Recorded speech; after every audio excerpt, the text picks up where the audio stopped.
Spring Data JPA supports derived queries and custom queries, which includes JPQL queries and native queries. What we learned from previous session with Spring Data JPA was derived queries. In this session, we're going to learn custom queries. That is, we'll learn JPQL queries and native queries. This is the project we worked on previously. For Spring Data JPA, the project has 3 layers. The presentation layer code in student control class, and the positions layer code in the JPA repository interface, the interface student repo. The JPA implementation Hibernate will automatically generate the code needed for the interface to access the 3rd layer, the database layer. In reality, we normally need to create another layer, business layer. Since we don't have much business logic here, we still continue to use this code with only 3 layers here, only presentation, persistence, and the database layers, no service layer. Hope this will make the code easier to understand the data JPA queries. In this JPA repository interface, the student repo interface, we don't see any queries like SQL queries. We only see some methods like find student by ID and delete student by ID. The Hibernate generates the queries internally for those methods defined here. Those Hibernate auto-generated queries are called derived queries. They are derived from the method names. Some queries, like in student controller, we call the findAll method of the student repo. We don't even have to define it in the student repo interface. Let's go to student repo. You see, we don't even define the findAll method here.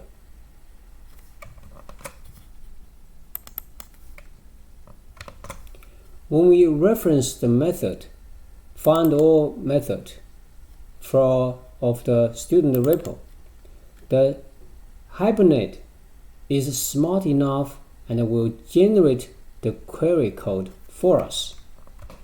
Let's run the project to see the derived query for findAll method. Okay, let's run the code. Click to run.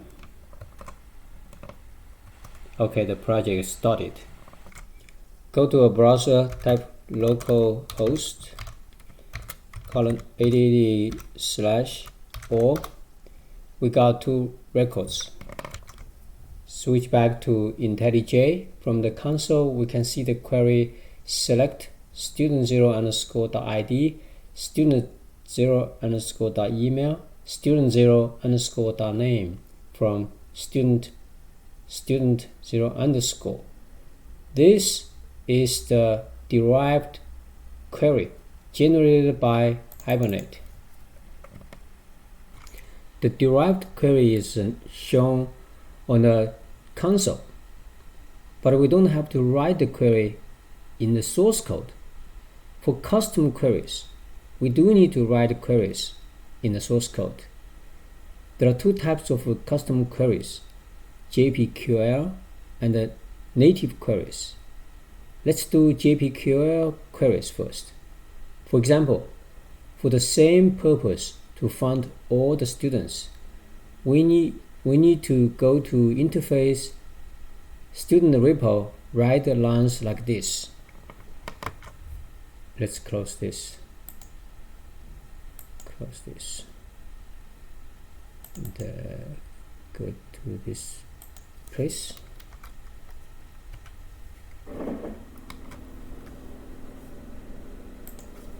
We need to write the 2 lines like this. the from student is the JPQL query with the annotation add query for the JPQL from student. We can invoke the JPQL query method find all JPQL from the student controller. In student controller, we can create the REST API endpoint like this. We can invoke the JPQL query by calling the method find all JPQL of the student repo. We use the /all JPQL for the endpoint mapping path instead of /all like we used for the derived query. Let's run to verify that the JPQL query invoked by this getAllJPQL method gets the same result as the derived query invoked by this getAll method. Click Run. Go to a browser and type localhost colon 8080/all JPQL. See, we got John Smith and Mary Brown. That's all the student records from the database. Same as what we did using the derived query. Go back to IntelliJ console.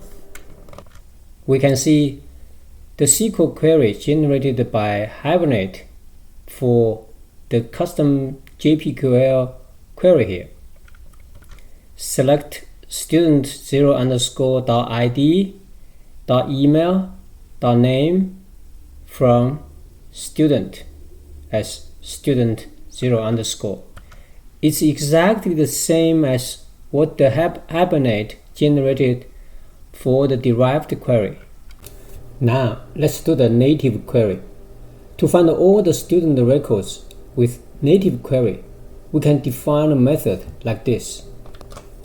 In student repo, we create the method find all native query and annotate it with the query annotation, and most importantly, please note, we need to specify native query equal to true and provide the general SQL statement select star from student. Please note, the previous JPQL query, this one, operates against the JPA entity object student, and this query, the native query, operates against the table, the student table, directly in the database. To invoke this native query, again we can create the REST API endpoint like this in student controller. We name the method as getAllNativeQuery and the get mapping path as /allNativeQuery. Then we call the student repos find all native query method. Let's run it to verify if the native query can get all the student records like the derived query and the JPQL query do. Okay, click run.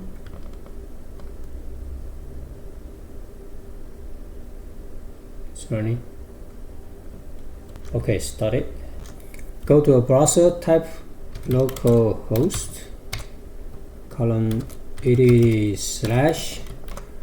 /all_native_query, hit enter, and then we got all the student records, John Smith and Mary Brown. From the IntelliJ console, we can see the SQL select star from student that we supplied in the native query right here. Let's do another JPQL query. Let's say we want to select the students by the name like John Smith, or by email, say mary.brown@gmail.com. That means we need to specify conditional parameters in the JPQL query. How can we do that? There are two ways to bind parameters in custom queries. First, use the positional parameters, also called indexed parameters. Second, use the named parameters. First, let's try to use the positional bind parameters. In student repo, we add the code like this. We add the method find students by name email with two parameters, and this is the query. This is the JPQL query. Question 1 and question 2 are the positional parameters. They match the method parameters in order. Question 1 matches the string name parameter, and the question 2 matches the email. We need to create a REST API endpoint in student controller class to invoke this JPQL query. So go to student controller class as before. To save the typing, I just paste the code needed right here.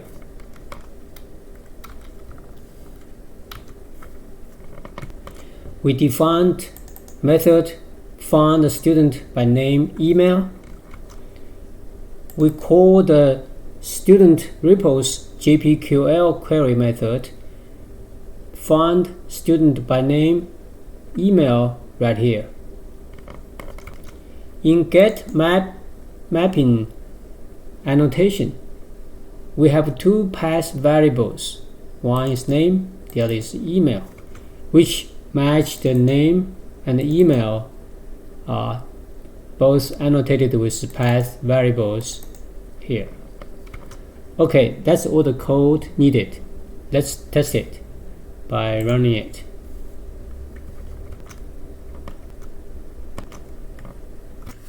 Okay, it's started. First, let's query all the student records by using localhost 80/all. We see two records, John Smith and Mary Brown. Now test the JPQL query after the student pass in name and email. We pass in after the student, we pass in the name as John Smith and the email as john.smith@gmail.com. This time we should only see one record. Now we see only one record, only John Smith. Please note, in the JPQL query, this query, we used all here. The condition is that check the name and the email, or email. Now we use John Smith and john.smith@gmail.com. We see one record. If we change this john.smith@gmail.com to Mary, see what happens. We change it to mary.brown@gmail.com. We should see two records. Yes, we do see Mary Brown showing up as well. What if we change the query logic, the condition, from or to and? What will happen? With this and logic, if we still use the same URL, instead of seeing two records here, John Smith and Mary Brown, we should see nothing. Let's run to check it. Click run. Okay, start it. With this URL, we got two records before. Now if we hit enter with the new updated code running, hit enter. Now we see only two empty selected now. So you can see with the JPQL query, how easy we can change the query logic. To implement the JPQL query like this one, with native query, we can use code like this. And we just need to add the native query equal to true at the end, and the value equal to before the SQL statement. And we cannot use select S. Instead, we need to use select star from the student, and which is has to be standard SQL statement for native query. And of course, we have to use different method name. We just add the find student by name, email, add a native at the end. In the controller code, student controller, we need to add a method find student by name, email, native. Just use this name. And we need to provide the get mapping with the mapping path instead of student / student, and we need to put some name like student native / and with the parameters name and email in the parentheses both. And for the parameters, we need to add path variable value equal to name, which matches the name in the get mapping path. And we need to also use the add path variable for the email value equal to email, which maps to the email in the get mapping. So we pass two parameters, and then we invoke the method which is defined for the native find student by name, email, native in the student repo, the method, and pass in the parameter name and email.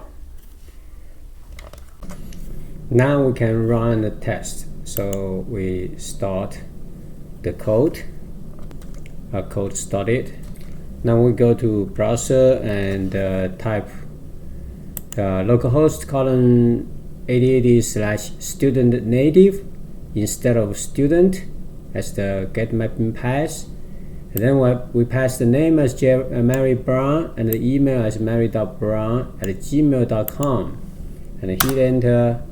We got Mary Brown as the name and mary.brown@gmail.com, this record as the result, which is what we want, we expected.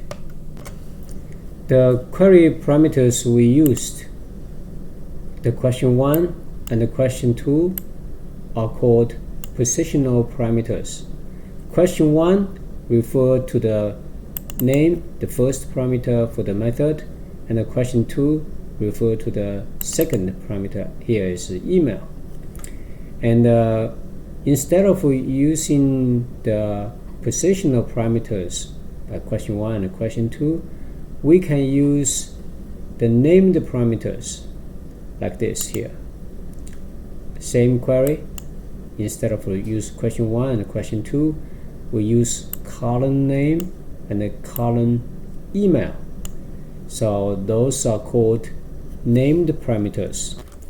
For each named parameters, column name, we need to use the annotation add param.